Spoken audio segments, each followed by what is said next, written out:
आइए आज हम आपको परिचय कराते हैं देवों क्षेत्र के दुर्गम इस पहाड़ी का।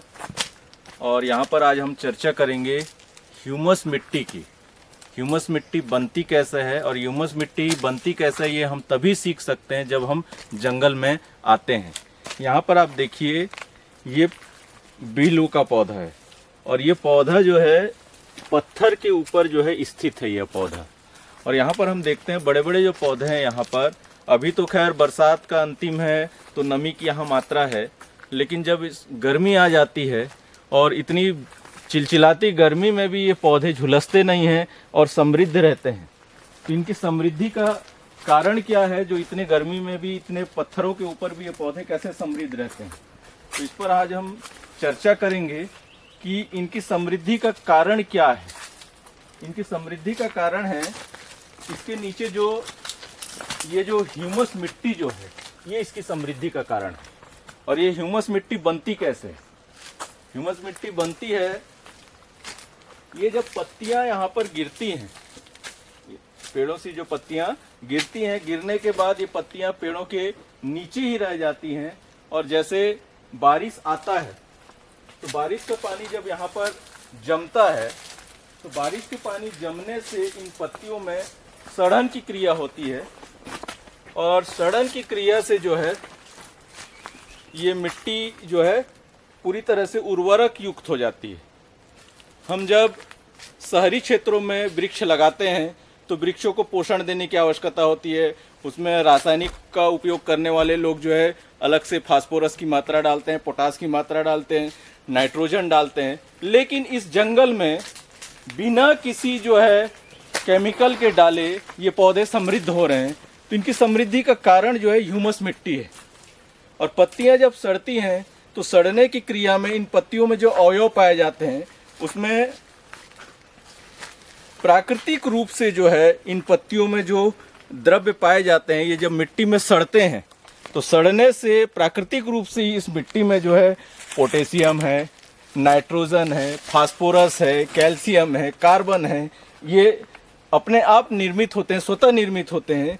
और ये मिट्टी में एक खासियत ये है कि ये इसमें जल धारण क्षमता जो है इसकी असीमित है, माने इतनी ज़्यादा इसकी जल धारण क्षमता है।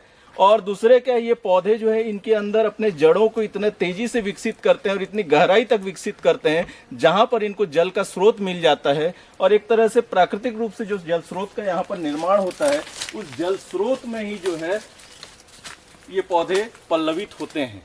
तो मनुष्य के लिए ये बहुत बड़े सीखने की बात है।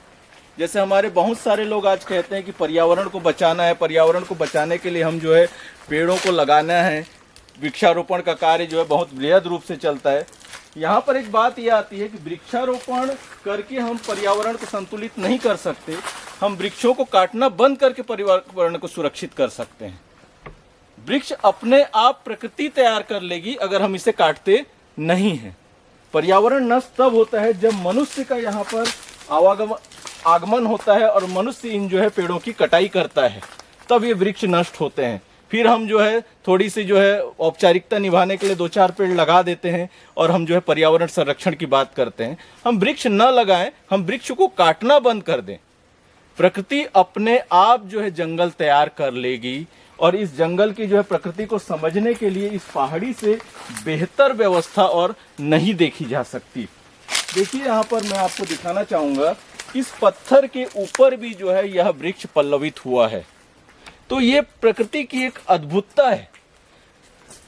प्रकृति ने अपने आप को इस तरह से अद्भुत रूप से तैयार करके रखा है जिसमें वो हर जीव को संरक्षण देता है। और पत्थर के ऊपर भी उसने जो है वृक्ष को संरक्षण दिया हुआ है। और ये जब मई का महीना आएगा, मई के महीने में भी जब एकदम तेज धूप जब होगी, तेज गर्मी होगी, उस गर्मी में भी यह पेड़ झुलसेगा नहीं बल्कि हरा भरा रहेगा। तो यहाँ पर हम बात करते हैं जो ये पौधे इस मिट्टी में जो अपने आप प्राकृतिक रूप से जो तैयार होती है, विलक्षणता जो तैयार होती है, जिसमें जो जल धारण क्षमता जो है, मैं यहाँ पर विशेषकर कहना चाहूँगा जल धारण क्षमता, जो इनकी एक अद्भुत जल धारण क्षमता है, कितने समय तक ये जो है जल को धारण करके रखती है और एक तरह से जल का स्रोत बना करके रखती है और उसके नीचे तक जो जड़ें जाती है इस पेड़ का, जिसके कारण यह पेड़ जो है यहाँ पर सुरक्षित और पल्लवित रहता है।